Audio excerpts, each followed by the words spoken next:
I have now owned my Toyota GT86 for up to 2 years now, and I thought I would make a little video on it to describe my experience and my review of the car up to this point. It's been a car that's been around since 2012 and frankly is still just as relevant as it ever has been, despite with the GR86 being out and many other cars that have come out since that time. This car is brilliant to drive, brilliant to look at, fairly cheap to drive and ensure to keep maintaining on the road. A lot of people are probably still interested in buying this car despite the GR86 being out because it's still a great car. Hopefully you'll find this video useful and hopefully it will be ideal, as I've made videos before on a GR86 and the GT86 and they seem to have been pretty popular. Do enjoy this video. I hope it's useful to you or people who are interested in buying a GT86 in the future. I'm going to talk about the price. The car I paid for at the time back in 2021 cost me £12,000 and I genuinely believe that is a really good bargain even today, almost 2 years on. I've seen these cars up at about 13 to 14 from dealers, and if you're buying it from a dealer you'll probably also be looking at interest as well.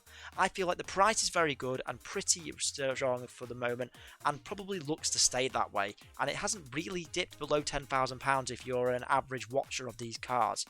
I think that's a really good price for the car that it is and what you're getting compared to maybe the alternative could be 20k or more. You know, it's a sports car that offers quite a lot. So price wise, I'm very happy with it and it still seems to hold its value very much. I would definitely recommend looking at around 10 for a good one at least, but if you go anywhere below it might be a bit of a dog with higher miles. Insurance. This will depend on what age you are and vary where you live of course, and that's normal, but currently I have a modified GT86 which costs me around £500 for the year, which I'm extremely happy with because I have friends who are in their 20s and they pay around £2,500. I am actually 27 for reference and I pay £500 on modified insurance, but I have had my license for 10 years and I even have points, so even then I think it's pretty good. My advice would be if you are planning to modify it, which most people will, you'll likely want to go with companies like Brentaker, Adrian Flux, or just a specialised modified insurance. But generally on the whole, it's a pretty good category because it's only a 2 litre and the insurance companies see it as a Toyota with inverted commas, even though it's made by Subaru. So don't let that put you off. It's great on insurance and definitely isn't a bad car to insure at all for any age. Of course, if you are a little bit younger, it might be a bit of a difficult one because it's less of a first car and more of a second, third car.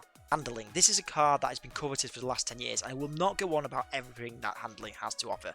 All you need to know is that my car is about 10 years old now and it handles brilliantly. It's excellent. It still has all the capabilities it had when it first came out of the factory.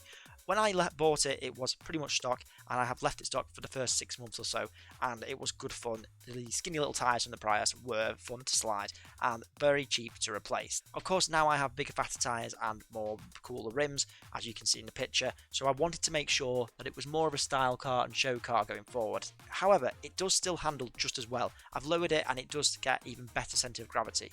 Not forgetting that if you are buying a GT86, this is a car that's been made with centre of gravity and handling in mind, so you will be fine whatever the weather. In this case, I think it's great to know that the 86 has a lowest centre of gravity, I think, of most, or if any car, and it has an 86mm displacement in the engine, making it very symmetrical. It's symmetrical in every area from the engine to the exhaust, so this makes, of course, handling excellent. Just watch the reviews, I won't go into it.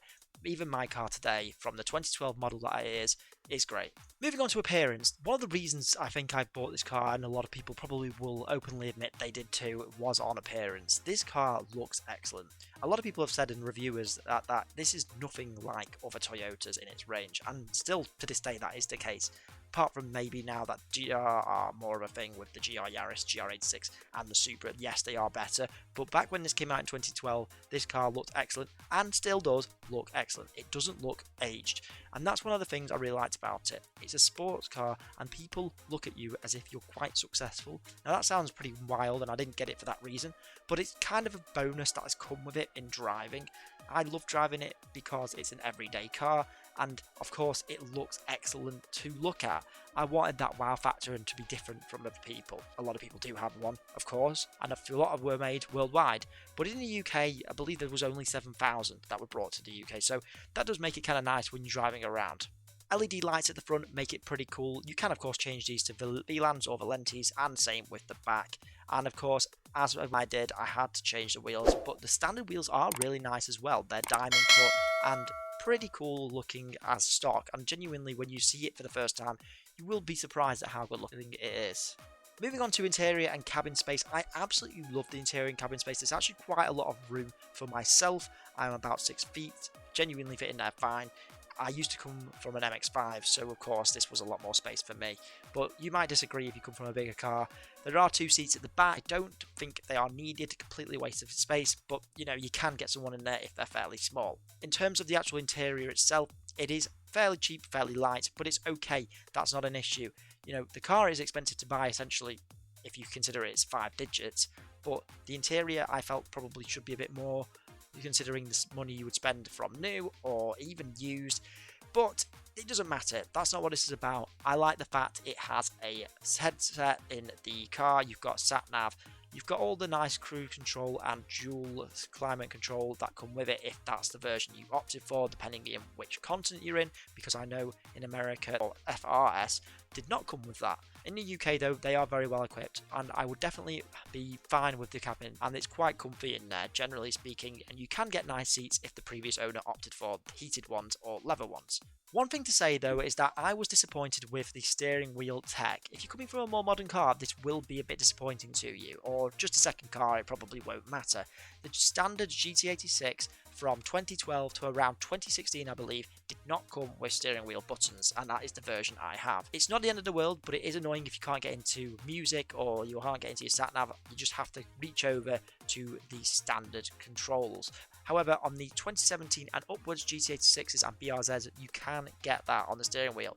I wish there was a mod where you could get those into the steering wheel on an older version. There probably is, but it's just something to bear in mind when you are looking at them. Performance and reliability of the GT86. Now, this is a car that I bought with intentions of knowing it wasn't as fast as its German competitor. It is fitted with a 197 2-litre 4-cylinder engine from new. I have that same engine from when it was new. Because again, I came from an MX-5, this wasn't an issue. This was actually, believe it or not, one of the fastest cars I've driven up to this point. So I was super happy with it. Although you will hear people complain that it's not enough power, and understandable, you do get to that point where you want a bit more power in the earlier revs, but once you do get it into the higher RPM, it does start to move a little bit, and for me, that's fine. I didn't buy it for numbers. This is a track car if you want it to be. It's also a B-road car if you want it to be, and the 0 to 62 time of 7.6 seconds is fine, but it won't go and beat German cars like a Golf R. So if that's what you want, don't go for this car.